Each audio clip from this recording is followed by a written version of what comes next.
All right, greetings, family. Welcome, everyone. Welcome to this weekly webinar entitled Wellness is Wealth. My name is Leon Marshall from the Hidden Science Academy. Thanks for joining us this evening. You're in for a treat, family. So, big up everyone who's joining right now. We really appreciate you joining us this evening. If this is your first time tuning in, thanks for joining us. It's a weekly health and wellness show. We cover all aspects of what we believe to be wellness, which is not just health from a nutritional standpoint, but health from a physical standpoint, mental, emotional, nutritional, spiritual, psychological, and financial. Yeah, so we don't just focus on just eating right or exercise. No, what about your finances? What about your emotional health, your mental health? All of that sort of stuff all comes under wellness, in my humble opinion. So every week we bring on some very, very special guests. Tonight we've got a very special guest. We've got Semerah Killingbeck, and she is going to tear down the place tonight with her presentation. This is the first time where we put out a presentation or a description of a presentation, and people have actually been contacting me about it. So people are excited about tonight's presentation. Before I bring on our special guest, though, we do have some events coming up. We have this year, family, the Hidden Science of Black Hair. That is Saturday, the 4th of April, 2026. And just wanted to let the family know that we've extended the early bird ticket, so you can still get your early bird ticket for £10 now, family. And we are doing a coach from London, Victoria to the event for my London crew. Now, family, let me know. And if you're in my WhatsApp group, I'm going to share this in the WhatsApp group just to gauge where people are with regards to this event coming up from London. Let me know if you want me to, or want me to get my team to start looking at hotels, because we're going to be going down there. The Hidden Science Academy, my team, we're going to be going down there on the Friday, and we're going to be spending the night at a hotel, and then obviously preparing for the Saturday, which is the huge event. Yeah. If put together, and the package will include the hotel, one night in the hotel. So that will be Friday night. So that's Friday, the 3rd of April, going into Saturday. Yeah. And then it will include the ticket. So right now the tickets are at early bird £10, but the tickets will go up to £20. So it will include the ticket as well and the coach. If you guys are interested in it, I'm only going to do it if we get a good number, say like 30, which will include the coach, one night in the hotel, and the ticket. Yeah. So let us know if that would interest you. We'll put together a package and we'll put it in our WhatsApp group. Yeah. Just wanted to let the family know about that. And that is going to be a very powerful event, family. The Hidden Science of Black Hair.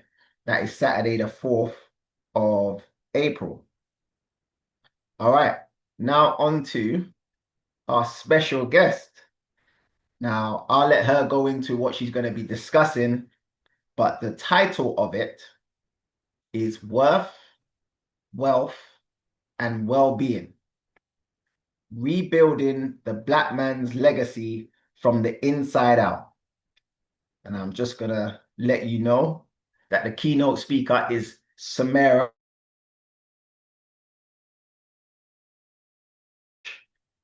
health first aider, debt guidance, and the founder of Finding Your Wow and the MerahGroup. So she has many credentials. She's a beautiful sister inside and out, and I know she's going to blow you away with this presentation, family. So without further ado, family, put some ones in the chat and welcome onto the platform, Semerah Killingbeck. All right, let me come out of here. Put some ones, show your love, Good family. evening, greetings one and all, and also good afternoon to our friends and family out in Canada, Yeah. the US, Jamaica. I saw Jam down in the house, the motherland as well. It's so wonderful, to have such a beautiful global community and family that we are a part of. And that's the power of Zoom, family, the power of Zoom. We ain't got no excuses no more. So we Beautiful. can always come together for subject matters such as this. And, Brother Leon, I want to thank you from now for this opportunity for me to share a subject matter that is near and dear to my heart. So I am going to share some slides with you, family, just because I think it is a lot easier for some of our family members who are more visual to see a presentation. But for those of you that think, Lord my God, there's too much on the slide, I hope that my voice will do its business and you'll be able to then follow along that way. I do have a couple of ground rules, as it were, before we get into this incredibly serious and important subject matter, which is how we can rebuild the Black man's legacy from the inside out. Now, my ground rules are as follows. I operate from a judgment-free zone. And I say that because everything that's going to be shared from myself, I'm excited to welcome questions. So by all means, if you've got any, put them in the Q&A box. And if, I really love interaction. So as you've all been doing, love it already. Pop anything that, any aha moments, etc., in the chat. But we will make sure that we have enough time for questions, as this is a dialogue, but a dialogue with respect. And I say that because everything that I'm going to share with you, family, is from my lived experience, as well as my learnt experience in my capacity as a personal leadership coach. I support people with debt guidance. But most importantly, I am here as a sister that wants to make sure that we can all grow and develop to be the best versions of ourselves. I will not be offering professional advice, as I am not accredited in that capacity, but I will be offering guidance. I hope that that is clear. Now, for those of you who I've never had the pleasure virtually or in person of meeting, and sometimes I always forget that I need to introduce myself. My name is Semerah Killingbeck, and as I alluded to earlier, I am a personal leadership coach. I work with and support amazing professionals and entrepreneurs with their self-development, self-worth, and also how they can, through practical tools and strategies, be the best version of themselves, whatever that looks like for them in their personal, professional, and spousal life. I've worn many hats over the years, including that when I worked out in the US, I was an award-winning trainer there, particularly from a corporate perspective, which is something that I always support with as well. And it's definitely from the pandemic that I really started to understand the system's impact on our mental and emotional well-being, but more importantly, how I could support our community. And that's when I certified and I volunteer in this capacity as a mental health first aider, supporting vulnerable and suicidal adults. All of this is to say that I've had work experience, study, lived, all of the above in different countries. I understand the social pressures of being a melanated being. But what I am going to say is two things before we get underway, and then we are going to go straight into tonight's masterclass. I have a couple of intentions for us. Intention number one is that we can hold this space together from a place where there is no bitterness, there is no backlash, and you're not completely exhausted or burnt out. That is not my intention. So that's not what we're doing. What we are going to do, and my hope is by the end of tonight, you will agree that we have achieved it, is as follows. We are collectively going to normalize collectively normalize having safe spaces for men to grieve, to learn, to heal, and grow, where we as women are included and a part of that direct process. And number two, with our positive intention, it kind of follows on from number one, is that we are going to mobilize together. And I've used the word mobilize for a reason. It is war talk. Because for those of you who don't realize or recognize that we are under spiritual, physical, financial, mental, emotional, relational, societal attack, and that this is a war that we are facing. And so tonight, and all of the masterclasses that you will be a part of, as Leon has explained, it's a weekly basis with amazing speakers. All of this are tools for us to mobilize as one. So I just wanted to make that the ground rules for today. So let's get underway. Actually, I also need to preface this, which is this subject matter is very personal to me. And I believe it's very personal to you. The first 20 minutes or so may be a little bit heavy. So by all means, please protect yourselves. If you need to mute me temporarily, feel free to do so. But just know that whilst the first 20 minutes may be a little bit heavy, I promise you that the last 30 minutes will be positive and will be productive with practical tools and steps. If you are with me, family, put a 5 so we can high five each other. Let me see in the chat. I told you I like a bit of interaction. Yay, love it. Okay. Thanks. So I always think it's Really important. appreciate it. Oh, sorry, Leon. I said, thanks for that warning, sis. Really Oh, appreciate it.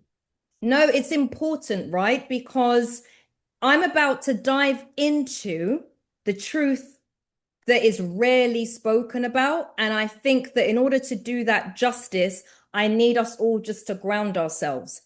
So right now, if you need to just loosen it up a little bit, feel free to do so. But please, if you can, hear me and see the statistics that I'm going to share with you. So here's a truth that we don't talk about, family. We are aware that we are in a racist society. I don't need to preach to the choir, but something that I think is important for us to be mindful of when it comes to our brothers is the pressure and weight that they are carrying is different to us as sisters. And I know that for a lot of people, particularly as I am a woman talking on this subject, it may be a little bit strange, but when we start to look at the numbers, you will see that what I am sharing holds a lot of truth. We know that the ways in which the societal roles for our brothers has been laid out is that they are seen as the protector and provider, which means that they put up and shut up. There's this expectation that no matter what is taking place, they're going to just soldier on. Now, I put this in here because I have some very important men in my life. And one of them, everybody knows that this is his favorite saying. And I'll tell you who that is. That's my father. And my dad is disabled. And whenever you speak to him, Dad, how you doing? Or if, any of his Rasta brethren ask, how you doing? Why me a soldier on? Me a soldier on. It's a default response. And anyone who knows me knows I'll always dig a little deeper to see what does that mean? I'm just soldiering on. Is it a facade? Or is it that actually, do you know what? I'm in a good place today. But for our men, it's just that knee-jerk reaction. It's a natural response just to hide behind this strength or perceived strength. And I need you to understand this, family, that pressure is not weakness. Pressure is something that we all experience, but men internalize it. And what a lot of men don't understand is that by internalizing it, it actually manifests itself in different ways and it impacts these four key areas, which is their money, your physical and mental health, your relationships with others, your connections to others, but ultimately your connection and relationship with yourself, how you see yourself, how you view yourself, i.e., your identity. And what I'm going to ask you all to do is I'm about to share with you some numbers and some statistics. Even if this is not your reality, we must be in the spirit of Ubuntu. I am because we are. Even if this is not your reality, this is the reality of our fathers, our grandfathers, our uncles, our cousins, our nephews, our neighbors. So if you can see yourself in these numbers, even temporarily, then we'll be better placed to, with emotion, inject the motion to move forward. So here's the deal. Before I actually go underway with sharing with you some very key figures, I do want to draw to your attention some resources that if you haven't heard of this brother and seen any of his works, then I encourage you on YouTube to check him out. So Dr. Jawanza Konjufu, hope I haven't butchered our brother's name. That's right. Thank you, Robert. In the 70s and 80s, bad. I tell everybody, please make sure that you watch any and all, that's the beauty of the internet, any and all of his material, particularly on his countering the conspiracy to destroy our Black boys in particular, because I'm about to walk us through infancy / cradle to grave. And whilst the situation is dire, where there is life, there is hope, family.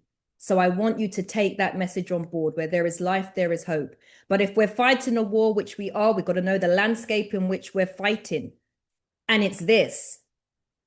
Our Black girls outperform our Black boys when it comes to GCSEs, when it comes to higher education, university degrees, doctorates, etc.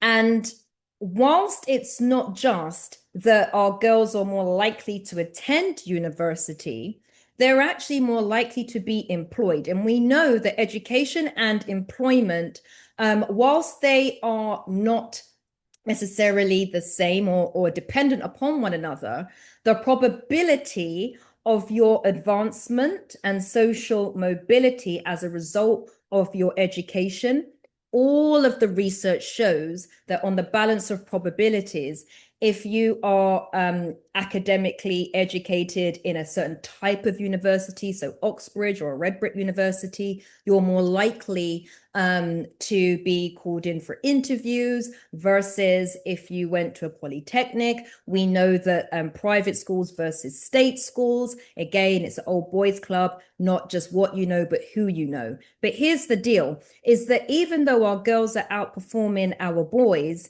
we're not talking about the high exclusion rates.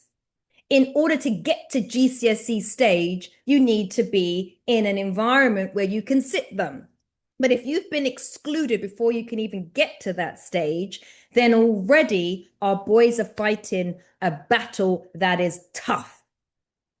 We talked about the fact that education and employment are somewhat linked. Well, again, here are some figures.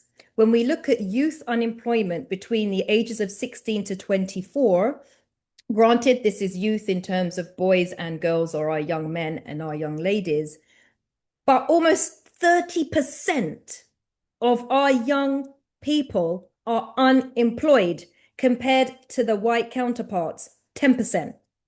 And then when we look at our adults, Black men unemployment rates, 11%. That's almost 3 times that of white men.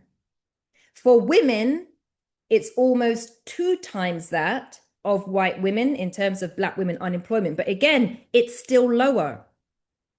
Before you even get to the stage of employment, we've got to talk about prison. And when I did the research, I was mortified at this number, mortified. So as of the 30th of September of last year, and it's interesting that the next set of figures or report to be published will be tomorrow, 29th of January. But here's the deal, family. Just under 87,500 people have been incarcerated or are currently incarcerated, I should say. And 96% of all prisoners in the UK are men. Now, this isn't based on race, this is based on gender. 96% are men. And when we look at the age range, the highest group in terms of incarceration, 33% are 30 to 39-year-olds, followed by those who are between 40 and 49%. 40 and 49 years old being 22%. Now, why is that a massive issue? Well, we're going to actually look at relationships, and I want you to bear these ages in mind. But when we start to now bring it down to our community, knowing that Black people make up 4% of the UK population. Now, I appreciate that we have brothers and sisters who are based outside of the UK, but I'm sure that these statistics and these numbers are very similar transatlantically. 4% of the population, but we make up between 12 to 13% of the prison population. The math ain't mathing, family. Unless it's because you recognize that we're navigating in a system that is not built for our well-being and our progression. Something that a lot of Black women understandably notice, discuss, complain, share, is that we notice that if we're walking on the high street, we see men in the bookies. How many of you know you've had these conversations, you've discussed this, right? How many of you? Put in the chat. I'm looking in the chat. Anyone notice this? That it's normally men that you see in the bookies on the high street? Or even if we look at online gambling. Well, I'm going to say something, and this is so that we don't demonize our men, because remember, ladies, this is where we are also looking at how we can support our brothers through this. You see, remember, with employment comes income. This is why I'm having to set this landscape up for us. Employment comes income.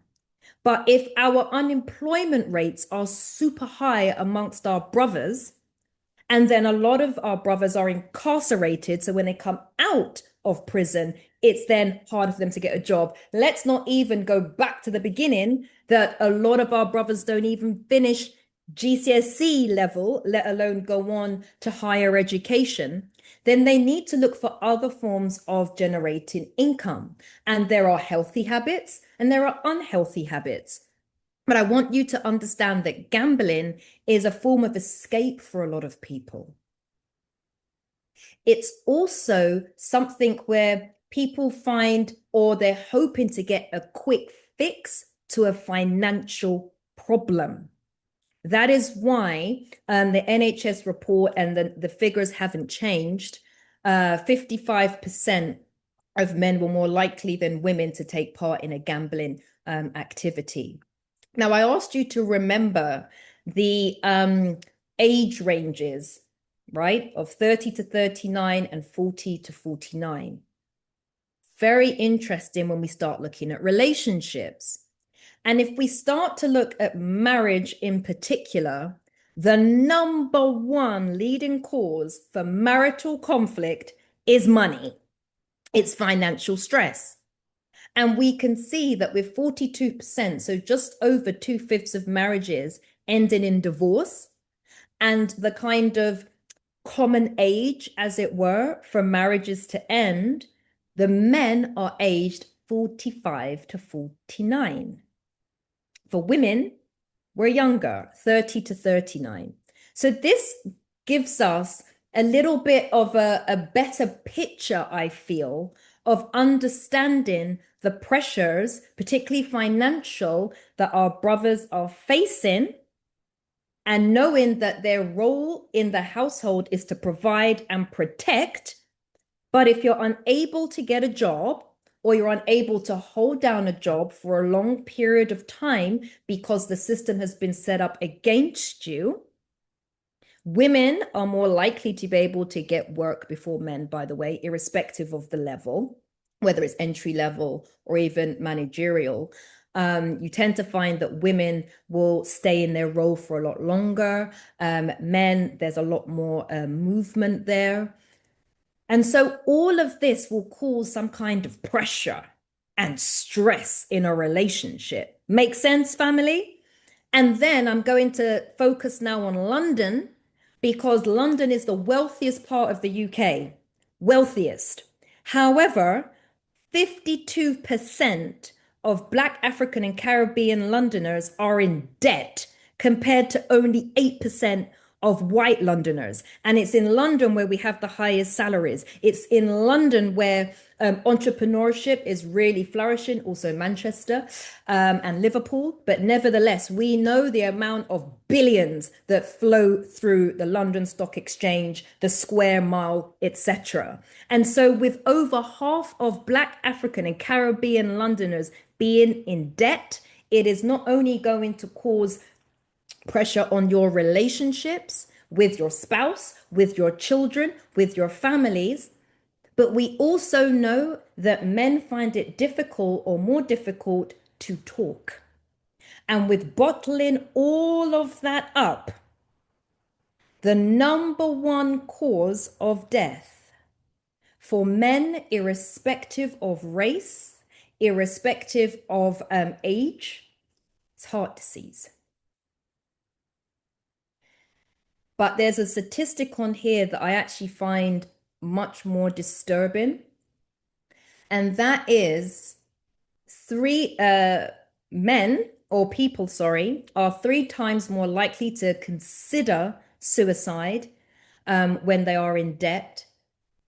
And it's the number one cause of death for men is suicide. And men are 3 times more likely to take their own life than women. This is under the age of 50. So I really want to draw your attention to this, family, because for us as women, when we're evaluating how we are best placed to help our boys and help our men, but also men, I want you yourselves to take a look at what we've just shared, what we've just gone over. I don't need you to put in the chat right now if this is you or if this is someone who you know. What I want us to do is just hold a little bit of space to just know that help is there. First of all, your eyes opened. If there is anyone on here that is facing any kind of trauma and distress, and you're feeling hopeless, you're feeling helpless, I do have some resources here that I want to bring your attention to. This is for immediate support. Please do not suffer in silence. Do not suffer alone. If you can't, for one reason or another, speak with a trusted family member or a loved one, there's the Samaritans. If you are 35 and under, you can contact Papyrus, as well as Silence of Suicide is for all age groups. If you would prefer to text rather than call, then you do have Papyrus for that. Again, if you are under 35, or you can text SHOUT to 85258. But I think it's important that we know that where there is life, there is hope. And you opened your eyes this morning. So God isn't done with you. And if anyone here has ever dealt with suicide in terms of know someone who attempted to take their own life, or unfortunately was able to complete that, understand, I don't want us to go down the religious route of sin. They just felt very hopeless and helpless. And for some reason, there was a breakdown in us being able to show them that their life mattered. I hope, family, you take a screen grab of this. I'm really happy to share at the end the resources with Leon to then disseminate to everyone, because it's important. Knowledge is power, but only when it's applied. So please do share these resources. Okay. But I said that for the first 20 minutes, I might actually depress you, or it might be a little bit heavy. But we're going to now look at solutions, family, because you see, with the art of war, I don't know, actually, family, has anyone read the book, The Art of War by Sun Tzu? I hope I'm pronouncing that name correctly. Anyone? If you haven't, I've listened to it, the Audible audiobook. I encourage you to either read it or listen to it. Fantastic. This is my personal strategy, as it were, in terms of employing the art of war against what we've just gone through. And this is the wealth cycle. So I'm really hoping that for those of you who are note takers, as we all have different learning styles, that this is where you're then going to put your notes down. We're going to go through step 1, 2, and 3. For those of you who are not note takers, don't worry. We're going to still walk through it together. But as I said, this is my version of The Art of War. For those of you who haven't read the book or aren't familiar with this book, in a nutshell, it ensures that we know you have to know thyself as well as thy enemy in order to beat them. You have to be adaptable and flexible, so firm on your goal, but flexible as to how you get there. And you get there by employing the least amount of resources, so that's your energy, your time, your money, your skill set, etc., with the least amount of loss of life and loss of resources, right? So that's the essence of the book in 30 seconds, just so that we're operating from the same hymn sheet, so to speak. But I encourage you to read it or listen to it. This is my answer when it comes to the art of war. Now, we're actually going to look at well-being first. You would have seen that we had, and actually I'll go back so you can see it, we had worth, which is our divine inheritance. And this is actually how, when you know your self-worth, you're able to then take care of your well-being. And that's what we're going to focus on first, our mental and physical alignment. Once we've got those two ingredients beautifully working together, that's when we're able to build true fulfillment in the form of wealth in all areas. And that then has a beautiful effect on our sense of self-worth. But the reason why I want us, even though the foundation is our divine inheritance of self-worth, I want us to focus on well-being first. And this is strategic on my part, because well-being, you see, when you're able to take care of your body and your mind, it will then give you the impetus to then see yourself as valuable. So that's the method to my madness, right? And a lot of the times when we talk about well-being, people think of physical health, like fitness, they think of nutrition, which is correct, but that's just a part of well-being. It's not the whole. The other thing that I think is important for people to remember is the importance of changing your state. Because when you change your state, you're able to then change your mind, your mood, and the rest is history. For me, this is my definition of what well-being really means. And it's where our body and our mind work in alignment together. I don't know how many of you are drivers or have driven, but effectively, this vessel that we have, our body, allows us to carry out our mission and vision, right? So what I want you to picture is anything that you've ever wanted to create, you've ever wanted to build, You need the energy, right? You need the energy to make sure it can manifest. If this vessel is broken, then we're not able to have that reality born out. But you can't just focus on the physical. We have to make sure that our mind is working with us, not against us. And it's our mind that is the driver of this vessel. Sorry, I gesticulate a lot. So if my hands are throwing you, just listen to my voice. But it's important that we remember these two work hand in hand, mind and body. Because if you've got a beautiful car, let's think of like Lewis Hamilton, right? So we've got our car, and the car is stellar. However, the driver is exhausted, the driver is fed up, the driver is overwhelmed. Put in the chat for me, please, family, what you think is going to happen to that car that is being driven by someone who's tired, exhausted, fed up, overwhelmed. You tell me what you think's going to happen.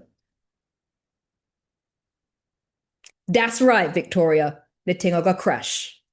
And so this is why we need to make sure that they're working together, because they are that force for us to think, feel, and act, carry out our mission, carry out our purpose. But something that's important to all of this is that who knows? Drop your ones if you know that life be life in, meaning that something is going to happen. You will have the best laid plan, but something will happen, right? Okay, I know it ain't just me. Good.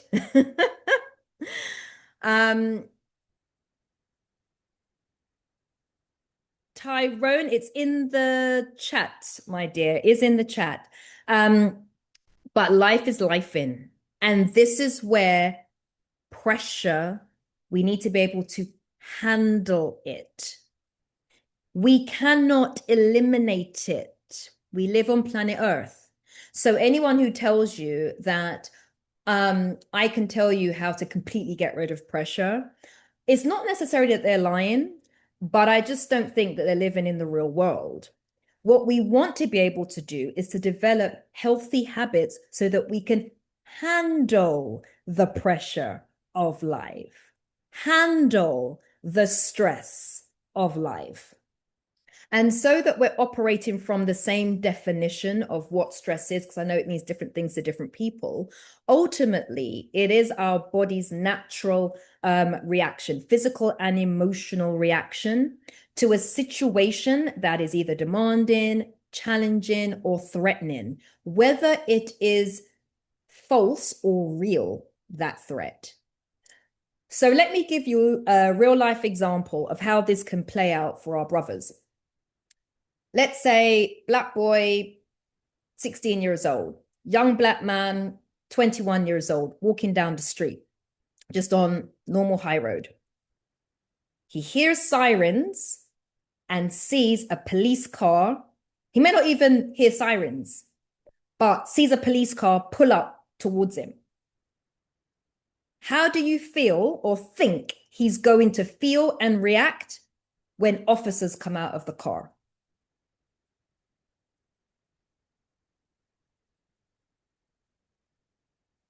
Anxious, scared, fearful, panic? Absolutely. Absolutely. Now, what if I told you that those police officers were actually pulling up and then hopping into the Greg's pastry store that he just walked past? They're not interested in him. They're just going to go into a shop, get their whatever it is, pastry ting, pay for it potentially, and come out.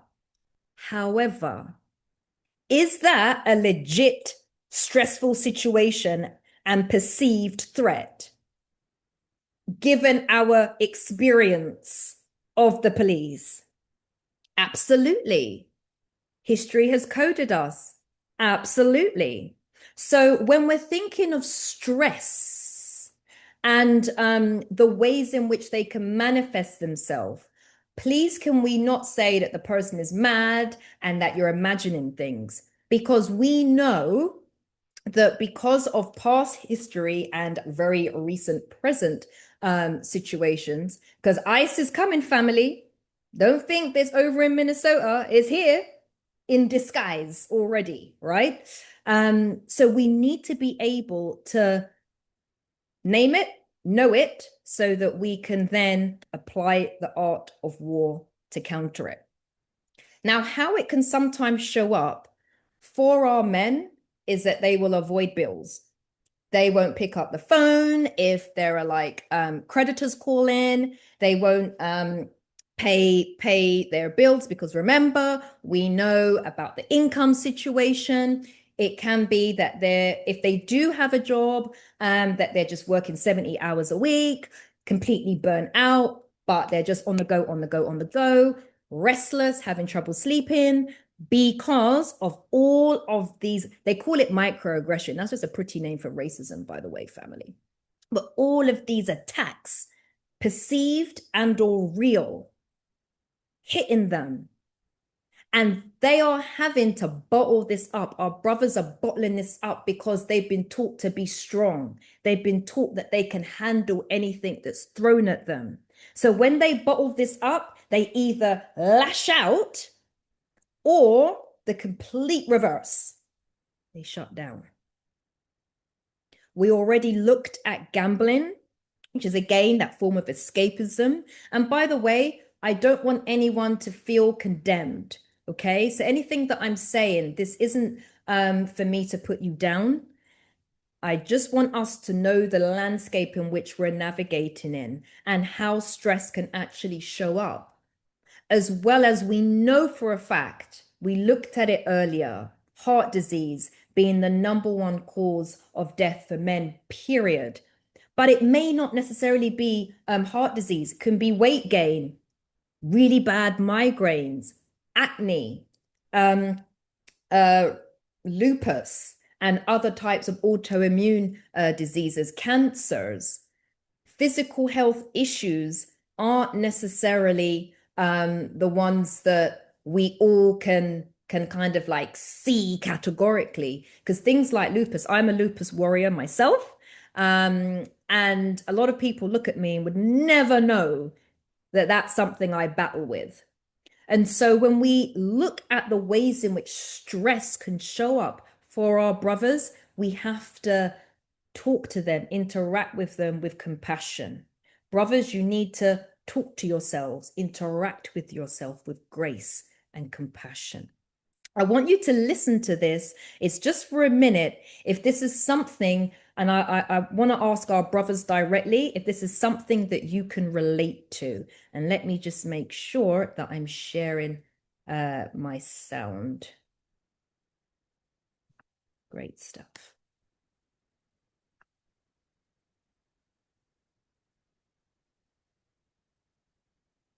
And in those 3 days, man, here's what I would say, right? You may ask, okay, what was so powerful about those 3 days? Or what do you feel for people who are, I know the term depression, it can, I'm not a mental health expert by any means. So I know for everyone, it means different things, right?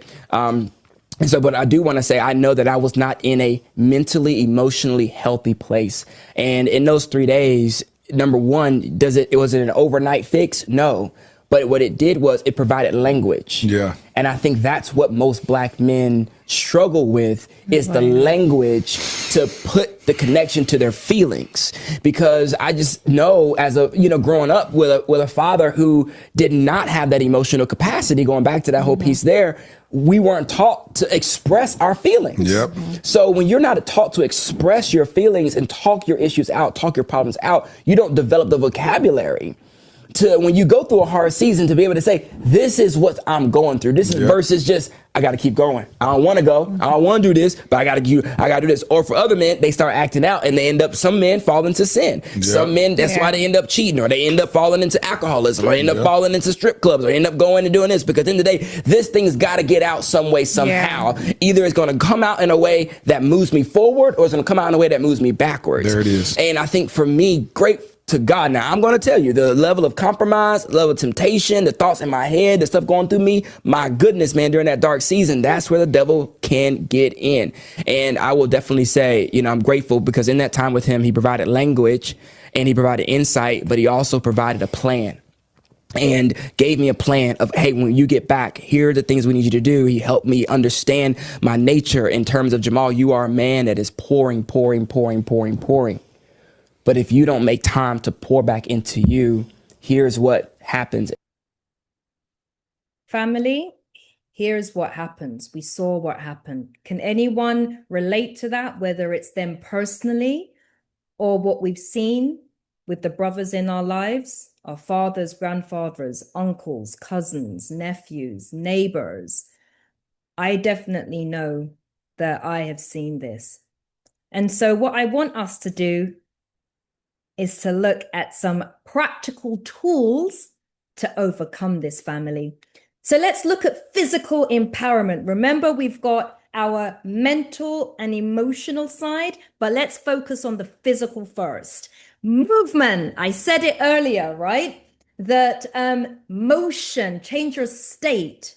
It doesn't matter if you are less able-bodied or if you are an elite athlete. We can all do something to move.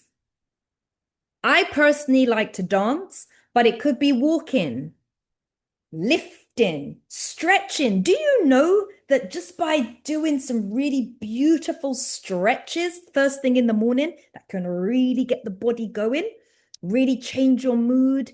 Just by, I tell you what, everybody do this.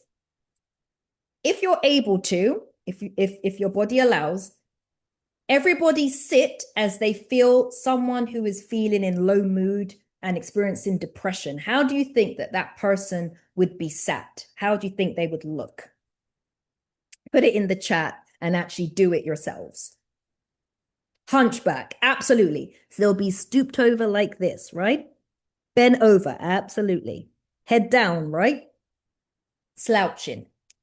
Smiling or sad face? Right.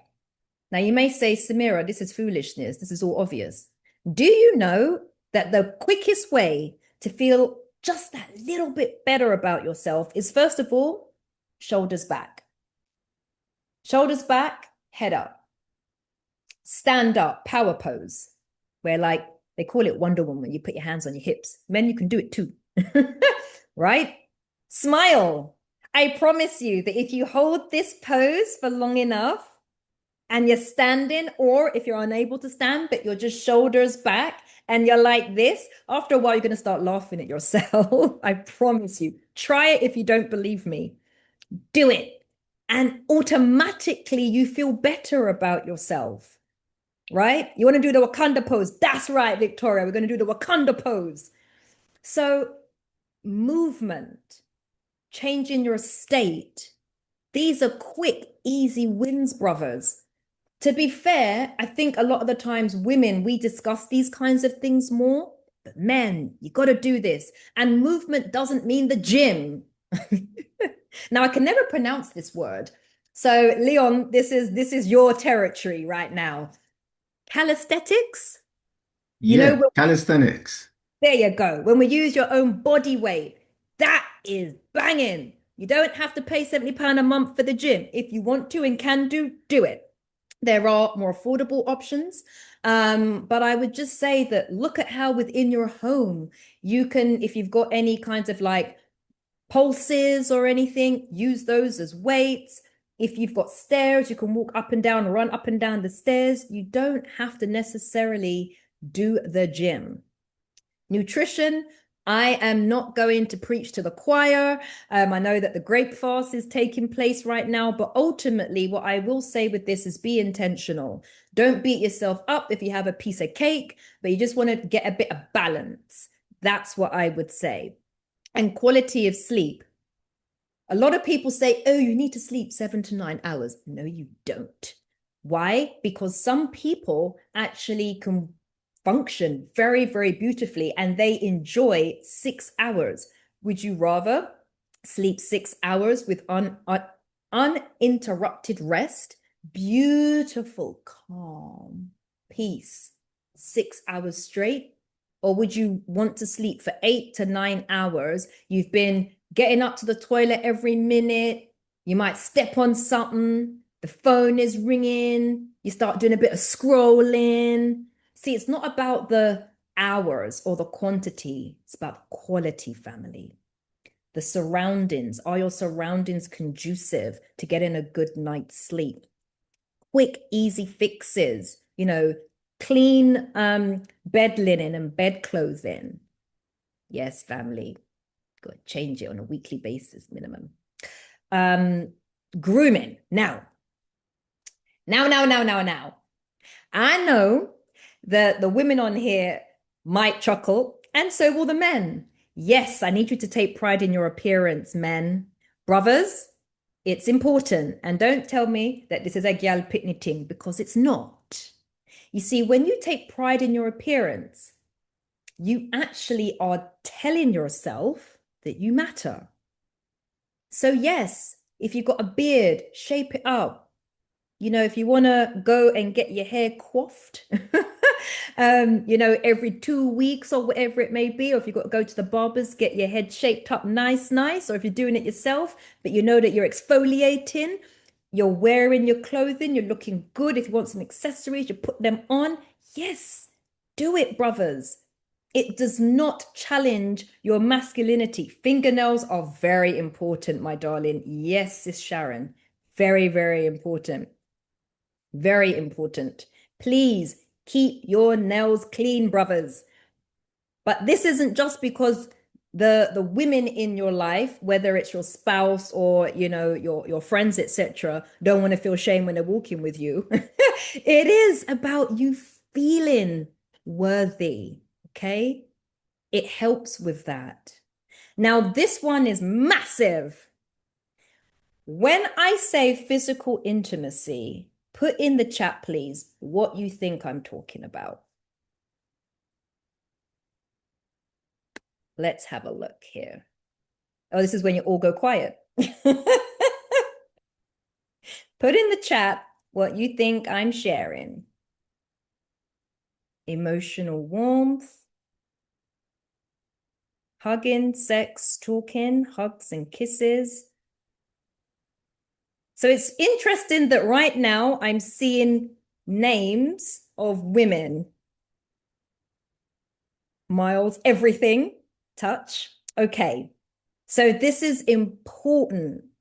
This is very important what I'm going to say. And ladies, please take notice, take heed. Physical intimacy, and men, hear me on this as well. Physical intimacy is not sex. It's not sex. It's everything that you have actually put down in the chat, bar sex, in terms of communication. And remember that communication can be very, very enticing and sexy. It's 93% nonverbal. It's the way that you look at somebody. It is hugging, high-fiving, fist pump, whatever. It is also verbal communication, words of affirmation. Physical intimacy is key because from birth, it's the way in which we connect. When a baby is born, what is the first thing that is done? It's put on the mother's chest, or there is some kind of skin-to-skin connection. And men, their number one love language, this is all the surveys, show it. Doesn't matter about the ethnicity, by the way. The number one love language, physical touch. Second love language, words of affirmation. Both of those, physical intimacy. And this is also the reason why men can cheat. They can have an affair, or, well, an affair is different to cheat. So they can have sex with somebody who isn't their bona fide spouse, and it means nothing. Women were much more wired from an emotional perspective.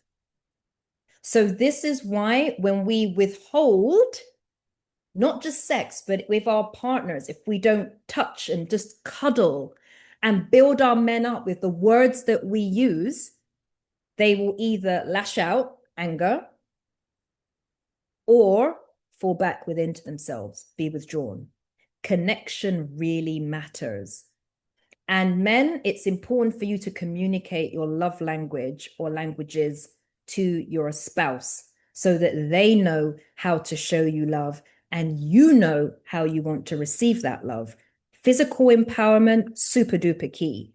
Mental and emotional regulation is also the foundation from which this is a springboard for your physical empowerment. You've got to call out the stress that you are facing, men. You've got to talk. You got to tell the truth and shame the devil. Because if you can't face what it is, then how can you fix it? And how can we help you fix it? If it's that the children are getting on your nerves, you know, you've got pressure at work, we need to know. Belly breathing. We've got Coach Gus on the line, PT Gus, phenomenal brother. He talks and shows us how we are to properly breathe. When you're breathing, you want to make sure that your tummy is distended, your tummy is out.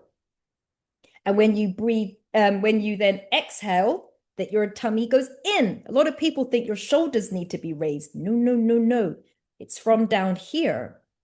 So that actually will help with calming your nervous system, right? That will help with resetting it. Isn't that what we do with children? Remember, we're all children, just in grown-up bodies. So when children are acting out and they're crying and they're stressed, the first thing we want them to do is breathe. And then once they're able to breathe, you'll see that the crying starts to subside. Same with us. We've got to breathe, but breathe correctly. We must have check-ins with ourselves, for ourselves, by ourselves, but equally, we are tribal. We need to check in with each other. If you do something on a weekly basis, consistently, you're more likely to then just keep doing it out of habit rather than it be forced. So I would encourage you once a week to set aside some time where you just analyze, how am I feeling? How has this week been? If you start noticing that it's a level 5 or under, then that's when you're probably going to need some additional support. If it's a 6 to 8, then, you know, you yourself can look at where you want to make those improvements, where you can make those improvements to get it to an 8+. But it doesn't matter. Again, this isn't about self-condemnation or downplaying anything. It's just you checking in, being honest with self and saying, self, how am I doing today? Self, how was I this week? And then you're able to act from a place of knowledge. And Black men support groups are really, really good for this, because if we slack on ourselves, then we slack on ourselves, right? But if we know we've got a place or a space to go to on a regular basis, that's where accountability comes in. And women are very good at having a chit chat with their girlfriends, having a chit chat with family members. But sometimes for men, it's a lot harder to do so, especially if it's not superficial conversation like, oh, how's the football going? You know what I mean? Or did someone know who won Traitors? I don't even know. I'm plucking things out of the sky, right? By the way, it's 2-1 for Arsenal, if you're an Arsenal fan. Just saying. But, you know, it's important to have a laugh, right? And to do that in a group setting. Why? Because it goes back to that intimacy. We need to connect. And we want to connect with other human beings, right? But you know, one of the best ways to connect is through the power of music and positive vibration. So again, because I know that not everybody is physically able to go outside and, you know, network, etc., with others outside of their home, then it's great to let people in, let nature in, see if you can have some plants around your home, have social gatherings at your place, and listen to music. Just put some music on, move in your chair, Enjoy yourself, dance around your home. I love music, and I know that this is how our people, how we communicate and vibe with one another. So if it ain't broke, why fix it? We know what works for us. It's just we've got to do it. So with that being said, I've got some resources again. This is the immediate support if anyone is experiencing low mood. But equally, for those of you that want some more information on belly breathing, you want more information as to how someone like Coach Gus would be able to support you, then I've got the links here.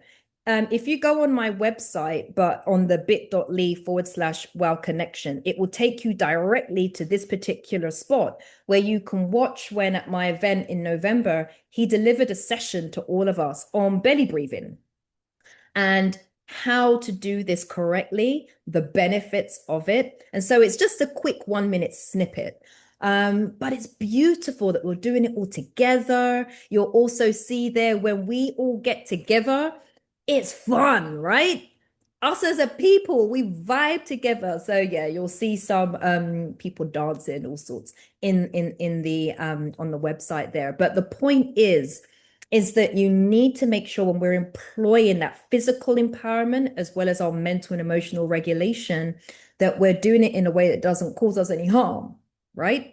When it comes to walking groups, then there are two that I'm aware of, and that's the walkinmen.com as well as menswalkandtalk.com.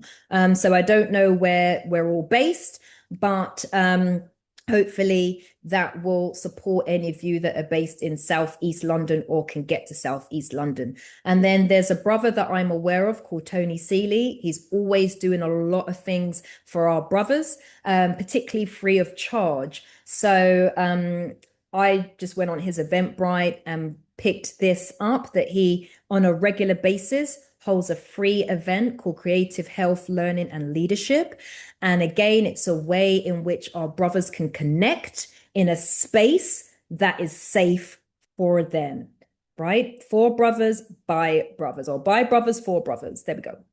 But also going back to us connecting, we know that we've got, and if you didn't know, now you know, although I know you do know, that in June, we've got the Hidden Science of Reggae one-day event, as well as our wider weekender. Music, coming together, vibing off of one another. Good for the soul, good for the mind, good for the body, good for the soul, good for the spirit. For those of you that want more information to experience intimacy, then in March, this is when I'm holding. For those of you that know Tonight's Conversations and have heard of a lady called Kitty Rose and Stephen Speaks and Ace Metaphor and people like that, picture Tonight's Conversations with also a workshop masterclass when it comes to intimacy and what real love and legacy looks like. So I'm really excited to be hosting this particular event in March. It is here in London. I say here because that's where I'm based. So for those of you that want information about that event, let me know outside of here, and more than happy to share that information with you, because this is our relationships are key. And I'm joined by some fabulous panel guests, and the names are growing, but some of them are actually on here, which is great. So yeah, you can ask them any and everything. No subject matter is off limits. This is about our healing and our growth in a safe space. So make sure you're supporting our events because it supports your growth and development, right? Okay. So that is our well-being. Once we know that we are good with taking care of our mind and taking care of our body, we are then better placed to take care of our soul and our spirit. And this is when we're then looking at our sense of worth. Now, very quickly, this is not from a religious perspective that I'm coming from. This is from a love and value of self perspective that I'm coming from. I'm coming from a place of faith, not religion. Subtle, yet important difference. And you see, when our sense of self-worth is practical and is tangible, we can feel it, right? It then has a direct impact on the way in which we manage these areas, the way in which we manage our finances, like we've got here, right? But what does that look like? Are we even investing? And if we are we making bad investments? Are we sabotaging ourselves?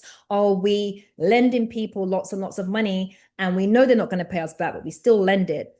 What is our relationship with money like? It's dependent on how we value ourselves.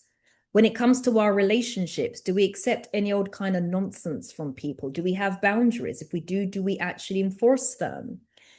If you value your body and see yourself as valuable and worthy, then you will employ a self-care regime.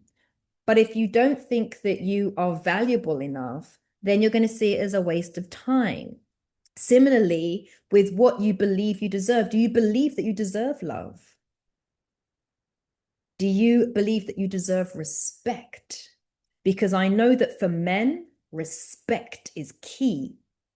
But deep down, do you believe you deserve it? And then when it comes to surviving or thriving, are you just living day by day or day to day? Or are you building and planning for the future? Because legacy is what you're about. All of this is dependent on how we see ourselves. And so I'm going to not use the word faith right now because I'm going to qualify it at the end, but identity.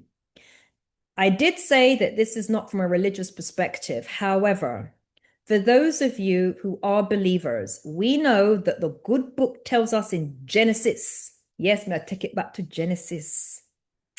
And the Quran, take it back to the Quran, tells you Genesis 1, and in the Quran, it's precept 35. It lays out our divine assignment.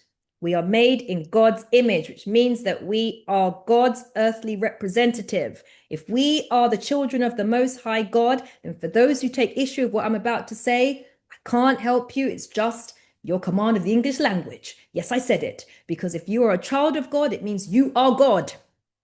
Or you are a God in infant form, which means that we are imperfect, but we're still as perfect can be. We're perfectly imperfect. And when you know that you are the child of the Most High God, that means you know who you are. You are going to walk different, talk different, act differently, want more. You're going to be more, do more, have more, because you know you deserve it. And it's actually not even something that you have to proclaim. It just is. When you know who you are and whose you are, it has a beautiful impact on your confidence, because then you are able, from a place of love and from a place of poise, to establish and enforce boundaries. And you see, when you move from a place of confidence, by the way, confidence means to trust. So self-confidence is trusting of oneself. And confidence is actually evidence. It's action, right? So when you've got confidence, you're more likely to move boldly and take courageous steps towards your goals. You're actually going to set goals and then move towards them. Put a plan in place and move to make it happen. That, ladies and gentlemen, that, brothers and sisters, is how wealth is produced. And the reason why I'm going to now bring it back to faith is because faith is the value that we place on ourselves. It's the belief that we have in ourselves that we are worthy simply because we are. End of discussion. Faith means that you know you are worthy simply because you are. You are what? The child of the Most High God. Or if that doesn't sit well with you, then know this. Your eyes open this morning. Who knows why? But what I do know is that you're here. And so you might as well put your best foot forward, your best self forward, and do something with it that feels good. If what I said earlier doesn't quite sit well with you just yet. But I know that when your sense of self-worth starts to grow, then what I said will make sense. So I'd like you to just bear this in mind. And thank you so much for what you've shared in the chat. I really received that, family.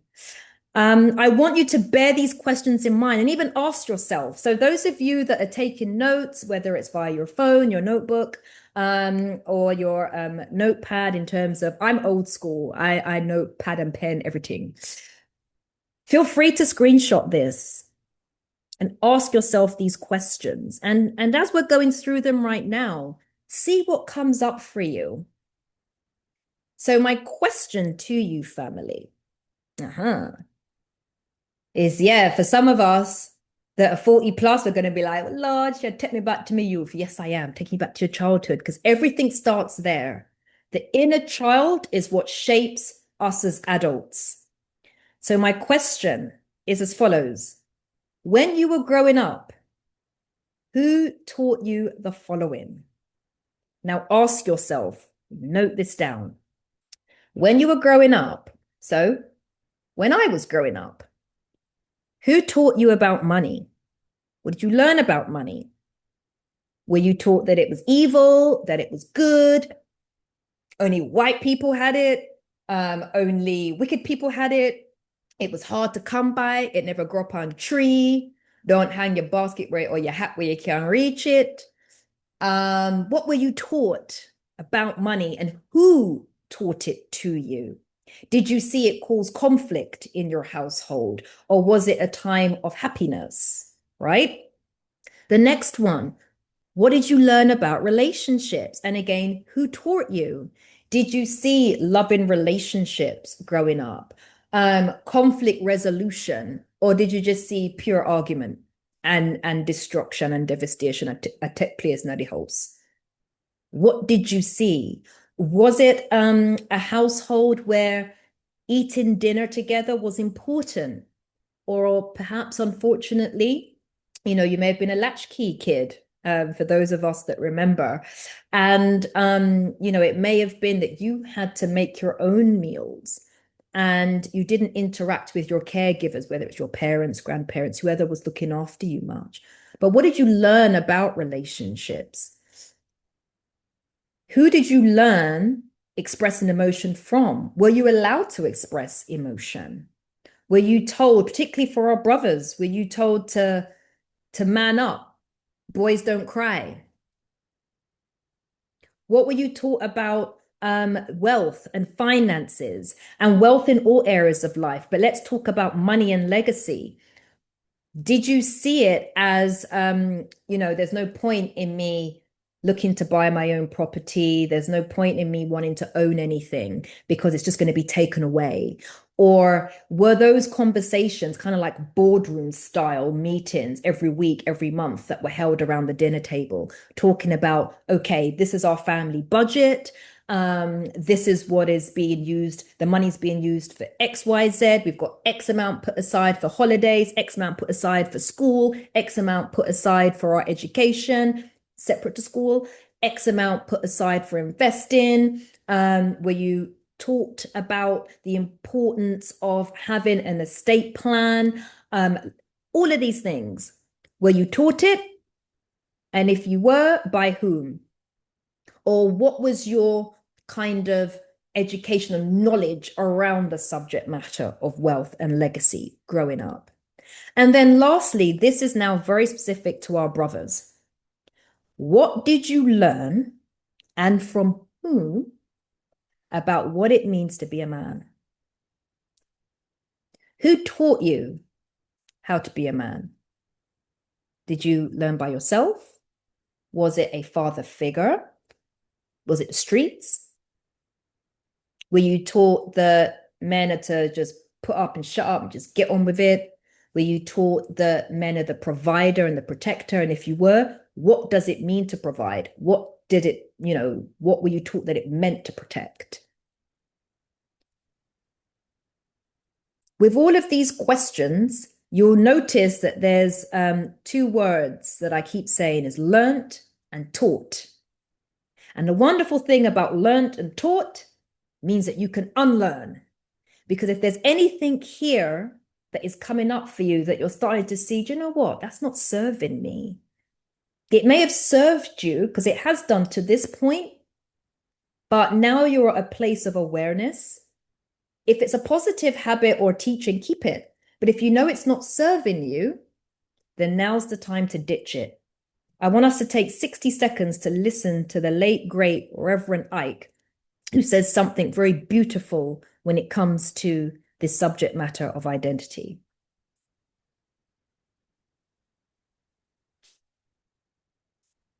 The most important thing in the world is what you believe about yourself. You know, I used to get down on my knees and pray all those nice little Sunday school prayers for years, trying to get a God in the sky to do something for me.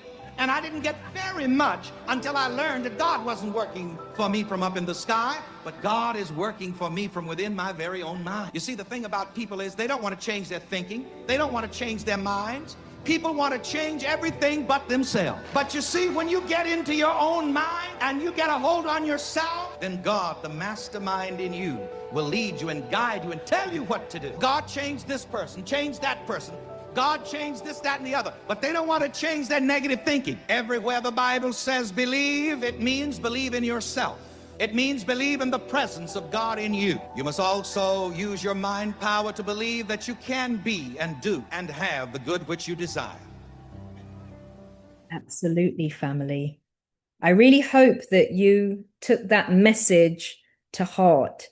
And for anyone where that message was emotionally triggering, or what we have just gone through with the worth piece, then again, this is a gentle reminder of some immediate resources that you can call upon.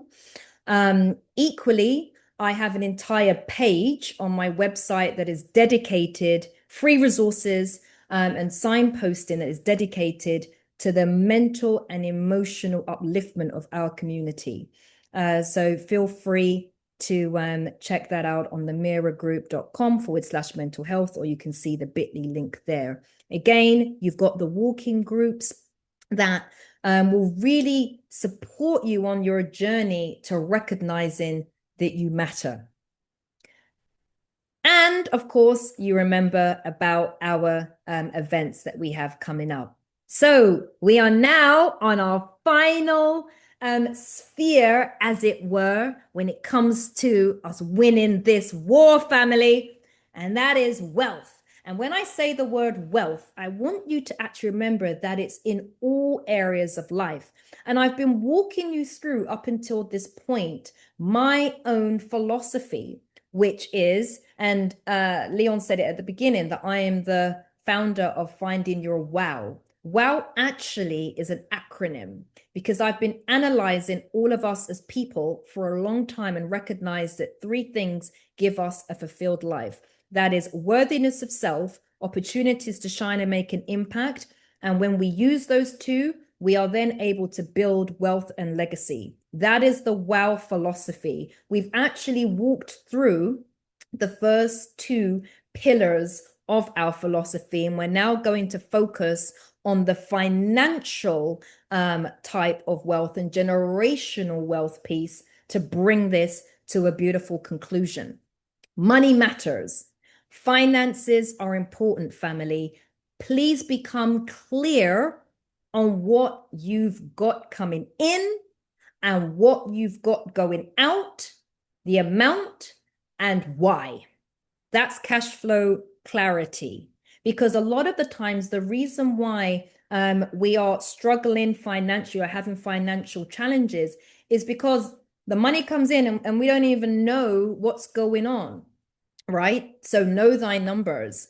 You want to build an emergency fund, but there's this school of thought that you must have like between 3 months and 24 months of what your expenses, your monthly expense would be saved in one pot. I'm going to tell you like this. Start where you can. If you're able to set aside £10 a month, then that's when you're starting your emergency fund. Congrats to you and big ups to you for doing it.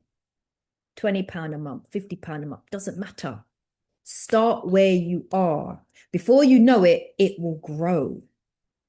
Saving shield. Because let me tell you this, stuff is going to happen. And this is the difference between a setback and a breakdown. Start small, but start. And we must reduce and, where possible, eliminate the shame around the subject matter of debt. Brothers, please use the resources that are out there, especially for those of us in the UK. There are so many free charities, debt charities out there that will take on your case. They will help you get breathing space, which means for 60 days, that's 2 months, you don't have to be chased and hounded by creditors. You can breathe, hence the term breathing space. You can just pause, reflect within those 60 days, figure out a plan with the support of a debt advisor. And whilst the interest rates and that kind of thing, or interest isn't accruing on the debt, you still put a plan in place so that you're able to pay down the debt, or even negotiate to actually get it reduced completely or even scratched off. So get knowledge on that. Get in touch with a debt advice charity. There are so many debt advisors that charge you. You don't need to do that. I'm hearing of people paying £500, £1,000 to try and get a debt. They're free and they're qualified and accredited to do so. But the other thing that I would say is, ladies, we have to remember the landscape that our brothers are operating in. And so we need to be positioned to have conversations and discussions from a place of compassion and grace around this subject matter too, so that our brothers don't feel like failures. I need to say this: people make bad decisions. Getting into debt, yeah, it's a bad decision. Decisions that have been made along the way, absolutely. We call a spade a spade. But let me tell you something: you are not a bad person. Just because you've made bad decisions doesn't make you bad. Very important that you heard me on that. What we do want to do, however, is sometimes look at how you can generate more money, because it may just be that the income that you've got just isn't enough. And so we want to be looking at how we can use the skills we already have, get some new ones, so that we can then look at how we can generate more money. And again, we do have our crisis lines, but something else is this website here when it comes to debt advice: www.gov.uk/debt/advice. You will see an entire list of charities for free, including Step Change, Community Money Advice, Citizens Advice Bureau, etc., etc., etc. Get information there. They can also support you from a mental and emotional perspective as well, or signpost you to people who can. Equally, in my own club, my own membership club, this is something that we are red hot on. We talk, and not just talk, we put into practice. We have savings challenges, and that helps people, whether it's with £1 or if someone's got a bit more, that they can actually now start their nest egg, get in that mindset and get the muscle and the habit of squirreling money away, making sure you've got access to something. And the results have been phenomenal, some of the feedback that we've been getting. Equally in May, I'm hosting, but it's not me who's facilitating, an AI bootcamp, so that you can again look at generating income using the power of AI. Lastly, the 4 pillars of legacy. This is generational wealth, family. I believe that if we as a community employed these 4 pillars, we would be on a beautiful journey when it comes to our healing. So key that you have a will in place. This is so that your assets and anything of value to you at the point of your death is transitioned not to the state, but to those who you want it to go to. But the one that people don't talk enough about is not the wills, is the lasting power of attorney. This one is the biggie, because if something happens to you, dementia, stroke, an accident or whatever, we need that we can still be in control of where we live, our finances, how our bills are paid, our medical care. And that's through the voice of someone who we trust being able to speak and act on our behalf. lasting power of attorney, get information on those. That is probably more important than the will. Insurance. Nobody likes to talk about death, but at the end of the day, insurance is a way in which many communities have used it for generational wealth. If anything happens to you, you want to get the advice from someone who is accredited and qualified in this area to see how best you can look at protecting your income, your health, as well as, your mortgage, etc. Having some kind of insurance in place is a way of you showing that you love your loved ones. But I want to talk about this just for 30 seconds, which is heirlooms. Assets are key, super duper key. We all know that. But the assets that aren't spoken about are the intangible ones. So tangible assets are land, real estate, jewelry, collector's items, whatever. But intangible assets, this is your value system, our culture, our languages, our recipes, medicinal recipes, information from Windrush. And when our parents or grandparents made the tradition to England, Canada, US, etc. But you know what the best heirloom is, an intangible asset? Our relationships.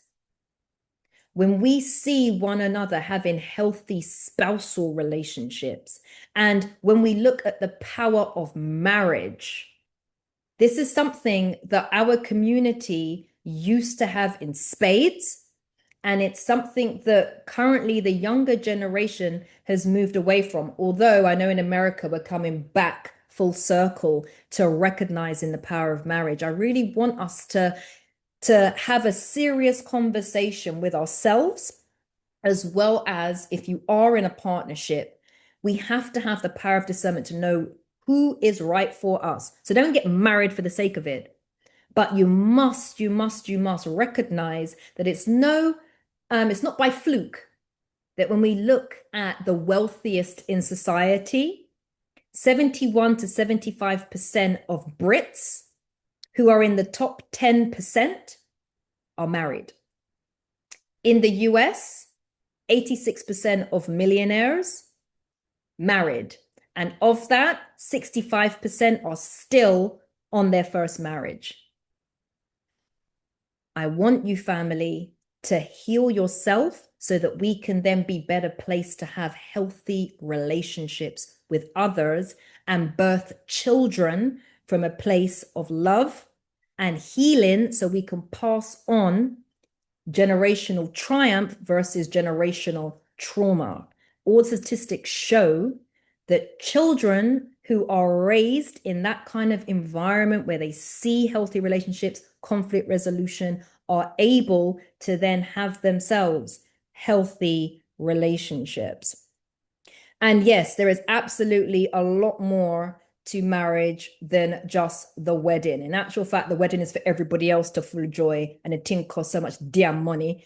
The marriage is about your union and a covenant with the Most High. And it's also a tool and a positive reflection for our community. I'm going to, for the sake of time, I'm not going to let you listen to this particular video, but I want you to see this brother and look him up. His name is Jason Wilson. If you don't know about this brother, he's dangerous, bad, good. So I want you to look him up. This particular brother, Jason Wilson. But I am going Shalom. here. I trust all is well with you. Just by saying that for those of you who want more information from a generational wealth perspective, Martin Lewis has a lot of free resources that are amazing. So look at Money Savings Expert. This is the website. You can just Google it, to be fair.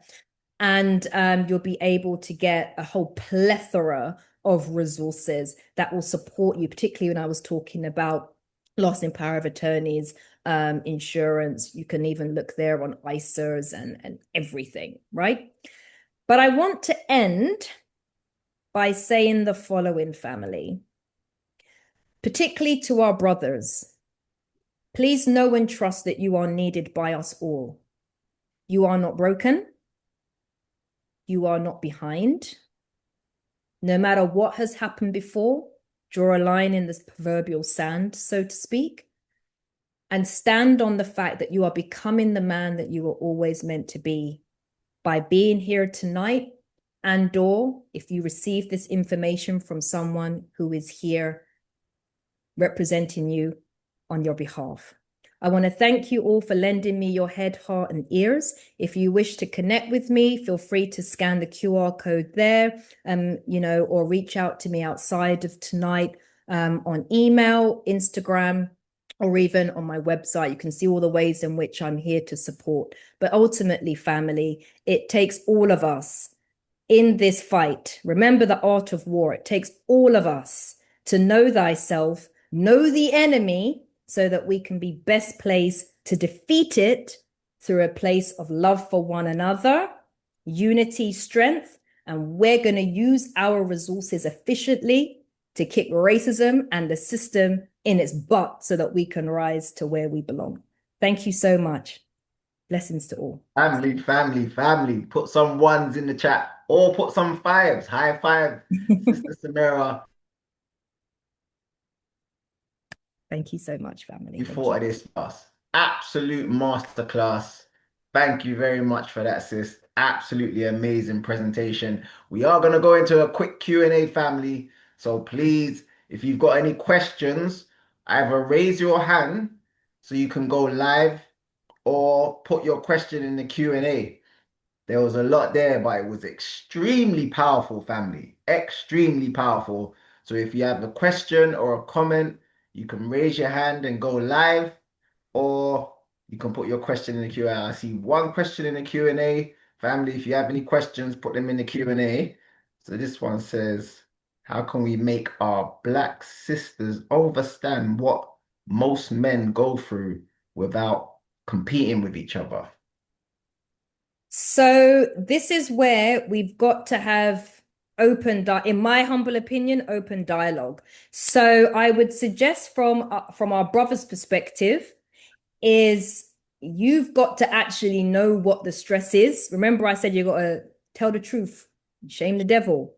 So you've got to actually know what you're experiencing, in my humble opinion. And then you've got to sit that person down and say, I need to talk to you about something. If it's your partner, whatever name you call them by, hun, love, baby, whatever, but you need to say, I need to talk to you.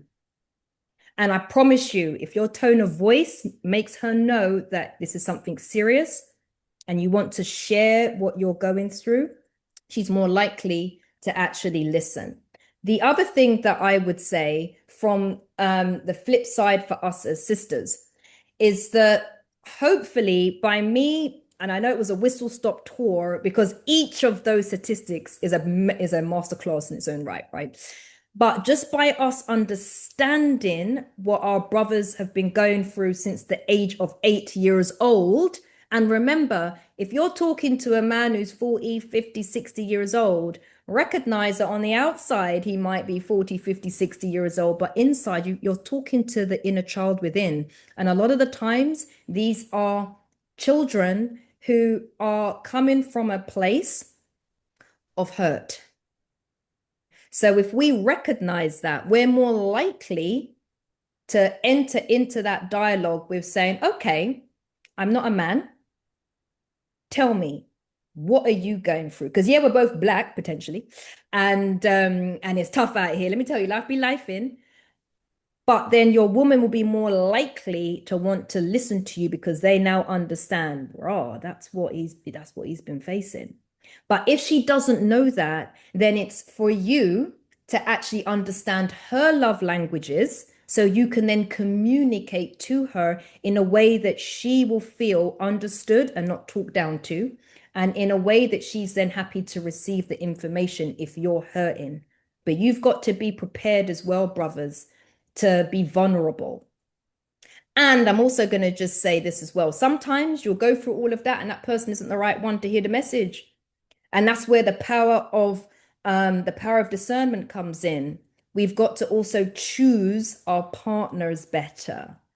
that's another that is something that we're going to talk about on the 21st of March, and go into a lot of detail, is how to actually choose our partners. Because then a lot of the times these kinds of conversations are just natural and they're not taxing, because it's tough out there. You don't want to be warring at home when you know that there's a war outside. So that's what I would say. Thank you. Thanks for that, sis. And just going through the comments, I saw the word brilliant about 3 or 4 times, and that's a perfect way to describe that presentation. Thank you. Brilliant is, you looked at the meaning of it, it means an intense form of light, like intense light. And that's what, when you really give someone some good knowledge, you're giving them light. Do you get what I'm saying? So that was absolutely brilliant. But yeah, there's quite a few questions in the Q&A family, but no one's raising their hand. No one want to go live. I can read through these, but would rather you. Yeah, I'm here. I'm here, family. Feel free. And so let's get Susan, you there? Hello, can you hear me? Yes, we can, sis. Okay, good evening to you both. Absolutely wonderful show, as per usual. Love you, Semerah. Love you both. Actually, I wanted to say I said it earlier on about young women and having raised sons myself, weirdly enough, been raised by a father. So I grew up very much from a male's perspective. Very interesting. My current husband says I have small balls, but that is just being imparted with so much of my father's sort of like logic and thinking. But working with a lot of young women, their mouths with regards to dealing with young men is brutal. And having had 2 sons who kind of went through the gauntlet, I was impressed that either one of them ever ended up with our young women. I definitely think something needs to be done with us as a community. I know we do a lot of kind of like vibing and joking and, like tagging one another, but a lot of it isn't that anymore. And I work with a lot of young people. It's really malicious. And it can have serious, long-lasting effects. And I concur with what somebody else said. My first marriage, I was married for 25 years, and I felt that I spent the vast majority of that suffering for my husband's mother's behavior. So this is very long-lasting. I don't care what anybody says. Anybody thinking of getting married should have premarital counseling. Thank you. Thank you very much for that, sis. There was other hands that went up. That was powerful, sis. Thank you for that. There was other hands that went up. They've gone down now. Raise your hand if you want to go live. This question in the Q&A says, can you advise on finding an accountant for a self-assessment tax return? Yes, I can. If you send me an email, then I can put you in touch with a couple of accountants that I know and trust. Excellent. What was the name of the man on YouTube? Are you talking about that? There's 2. Yeah, there's 2. There's Jason Wilson. So he's a brother that talks about the comprehensive man. I didn't play his video at the end, but I encourage you to look him up. Brilliant. You might be talking about Dr. Jawanza Konjufu. That you might be talking about that brother. Oh, bless him. I'm not too sure which one you're referring to. I've posted both of them, so. Fantastic. All right. Next question. Is this session going to be available to listen? Yes, we are recording it. Don't worry, we're going to put it out. And thank you, Brody, for the wonderful session, as usual. We have shared. Thank you, sis. Thank you for that. Really appreciate it. What insurances are recommended that will come under the life insurance? Okay, now this is where it's getting into advice. So I'm actually not going to speak on it. What I am going to recommend is that you speak with either a financial advisor, or if you email me, then I will be able to put you in touch with the person who is best placed, or some people that I know who are best placed to recommend for your specific circumstances what insurance you should look at. Because then you get into the question of, oh, should I look at whole life? And like, yeah, I'm not going to delve into that. This was all about just guidance, not Excellent. advice. And I always have to be very mindful, regardless Yes. of whether I know the answer or not. Very, very key to know that in my capacity as a coach and mentor, that I'm not accredited to give you that kind of advice. Excellent, excellent, excellent. And family, gone through the questions. If you want to go live, raise your hand now. But yeah, there was a couple of things presentation talking about power poses. Very, very, very powerful. There was a TED talk. It's quite old now. What's the name? What's the name of the sister? Amy. Yeah. Amy Cuddy, and she talks about power poses. You guys look it up on YouTube. Amy Cuddy, she done the science behind it. So there's actually a science. So it's not just, oh yeah, hold these poses and you're gonna feel better. She actually showed the science that if you can hold like the Superman pose for at least 2 minutes, it can increase your testosterone levels by, I think she said 20%. You guys can check out that TED talk. Amy Cuddy, she's actually done the science behind the power poses. And then Semerah was talking about, the pose or the position of someone who's depressed. And when you think about someone who's depressed, you guys put it in the chat. How do you usually see them? You usually see them with their shoulders kind of hunched over, their heads probably a little bit down. Because their shoulders are hunched over and their head's a little bit down, their chest is sunken in. When their chest is sunken in, they can't breathe as much oxygen in. Yeah, so they're breathing shallow. Yeah. They may not have eye contact with you. They may be looking down as opposed to looking up. That puts pressure on their neck. Yeah. Now, if you watch Amy Cuddy's TED talk, just being in that position can put you in a state of depression. The same way just being in a Superman position can increase your testosterone and that sort of stuff. So think about that, family. Just being in that position, even if you're not depressed, just making that position, doing that pose of depression, yeah, hunched over, rounded back, could literally make you depressed or lead to some form of depression. Yeah. Now check this out. What sort of position are we usually in when we're on our phones? That depressed state. What sort of position are we usually in when we use our phones? We literally create that depression state. Yeah. So I remember when I first realized that, I was like, oh my gosh, I had to make sure I walk around like this, like with my phone up, because I don't want to put myself in that depressed position. Because you don't realize how many neurological and even physiological things that happen from you just being in that position. Yeah. But thank you for that, family. One last time, put some ones in the chat or some high fives in the chat for Sister Semerah. That was absolutely amazing. There's one last question, brother. Oh, is there? Can I tackle it? Yeah, sure. I love this question. Someone who's anonymous has asked, would it be offensive or practical to ask for a prenuptial agreement? Oh. Now, I'm going to give you my real life, real talk experience and answer. This will not necessarily work for other people, but remember, know thyself. That's under the precepts on the Temple of Luxor, right?